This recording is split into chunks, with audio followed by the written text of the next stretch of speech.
Brigadier वकार साहब, आपसे दो एग्जाम्पल्स और लॉज के हवाले से बात हो रही थी, उसको जरा आप कंप्लीट कर लें मेरी अंडरस्टैंडिंग के लिए। जी आई थिंक एक तो since I am not law expert और शिव शाहीन साहब तो बड़े मोतबर हमारे लॉयर हैं and I think he has a very strong legal opinion.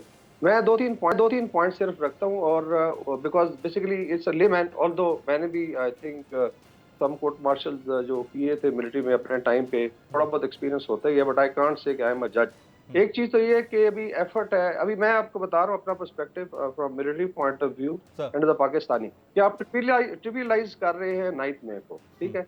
तो you are trying to basically get behind curtain या गाब ऑफ लॉ, और जिस कहते हैं कानूनी मुशगाफियां। नंबर 2, ये मुझे बताया जाए कि क्या ये पाकिस्तान आर्मी एक्ट एग्जिस्ट करता था 8 और 9 मई को, तो अगर इसके अगेंस्ट कोई चीज जाती है या इसकी इंटरप्रिटेशन के लिए व्हाई नॉट अर्लियर, तो सीधा सीधा ये बननीति पे मबनी है। This is my second point. अभी मैं सिर्फ आपको इंडिया की तरफ जाता हूँ, सबसे बड़ी डेमोक्रेसी है वहाँ, एक है arm forces special power act. इस तरह का कोई एक्ट पाकिस्तान में नहीं है।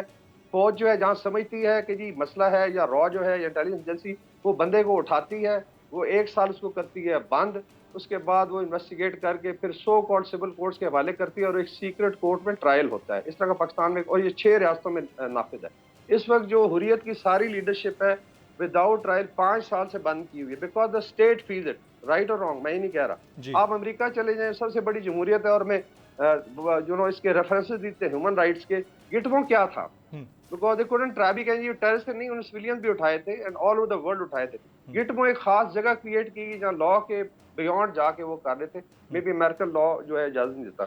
अच्छा, एक सिर्फ आपको बता दूं, असॉल्ट ऑन मिलिट्री इंस्टॉलेशन एक यूएस पे एक लॉ है, 18th यूएस कोड है 1389, जरा पढ़ लें कि इसकी क्या सजाएं है, बिकॉज वहाँ बड़ा स्ट्रिक्टली जो है कोर्ट्स फैसले करती हैं एंड विद इन डेज करती हैं। उसमें जो है मिनिमम पनिशमेंट 5 साल से शुरू होती है और 85 साल तक जा सकती है। उसमें आप एक सिपाही के ऊपर शाउट भी नहीं कर सकते, but to talk of entering a गर्दन। अगर 9th में ये समझती है, लेट्स से थोड़ा मुझे टाइम दें, पॉलिटिकल पार्टी की एक ड्रामा था या स्टेज माइन था, उसका आज जवाब आ गया। तो एज अ लेमैन, फिर बांग्लादेश में यही लॉ जो है आर्मी एक्ट नाफिज है, एग्जैक्टली वही वाला।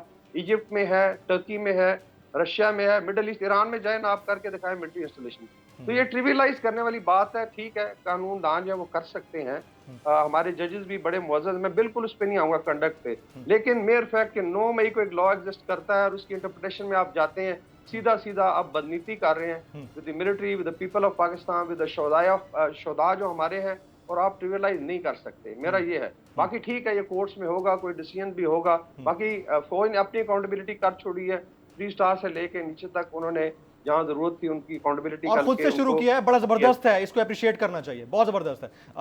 थोड़ा सा मैं सिर्फ एक बताऊंगा कि इंडिया के जरा सोशल मीडिया लॉज चेक कर ले कि ह्यूमन राइट्स क्या है। वहां पे आईबी से लेके रॉ 10 एजेंसियों को इजाजत है, किसी मर्जी को उठाएं, उसका लैपटॉप ले लें, उसका मोबाइल लेके वो डाटा निकाल सकते हैं, एंड देन उनके रूल्स अगर आप देख लें, आप बात ही नहीं कर सकते what to talk of this freedom of speech. आप इंसाइड करके आप असॉल्ट करा दें, वो ट्रिविलाइज कर देनी जी ह्यूमन राइट्स डेफिनेटली उनके भी हैं, शोधा के भी हैं, हमारे फौजियों के भी हैं जिनको पत्थर बरसाए गए, और ये किसी स्टेट में ऐसे ना स्टेट्स ऐसा चल सकती हैं। ये प्रेसिडेंट आप सेट कर दें, अगर पीपल पार्टी उठेगी और कमांडर 5 को घर जला देगी अगर आप अरेस्ट करेंगे। Very aptly and briefly described.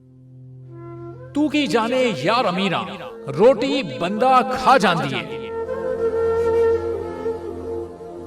यूनान में कश्ती उलटने का अलमनाक हादसा, उदास आंखें, चेहरों पर मायूसी, दिलों में अब भी प्यारों के बच जाने की आस। मेरी दरखास्त है वजीर आजम अगे जल्दी तो जल्दी मेरे बच्चे की तलाश की जाए। गम की इस घड़ी में बोल रहा अपनों के साथ, सहाफती फराइज को निभाते हुए पहुंचाई हर खबर अवाम तक। और यूनान में महाजरीन के जहाज को हादसे के बाद अब रेस्क्यू ऑपरेशन खत्म हो चुका है। बोल की खबर पर FIA की बड़ी कार्रवाई, इंसानी स्मगलरों के खिलाफ इकदामात करते हुए गिरफ्तार कर लिया। ह्यूमन ट्रैफिकिंग सर्कल गुजरात ने बड़ी ये कार्रवाई की है, जिसमें कश्ती हादसे में मुलव्वस अहम सरगना गिरफ्तार कर लिया गया है। 68% अवाम ने कश्ती हादसे की पल पल की खबर से जुड़े रहने के लिए देखा सिर्फ बोल न्यूज, क्योंकि बोल है पाकिस्तान का नंबर 1 न्यूज चैनल। सब्सक्राइब करें और बेल दबाएं ताकि कोई खबर रह न जाए।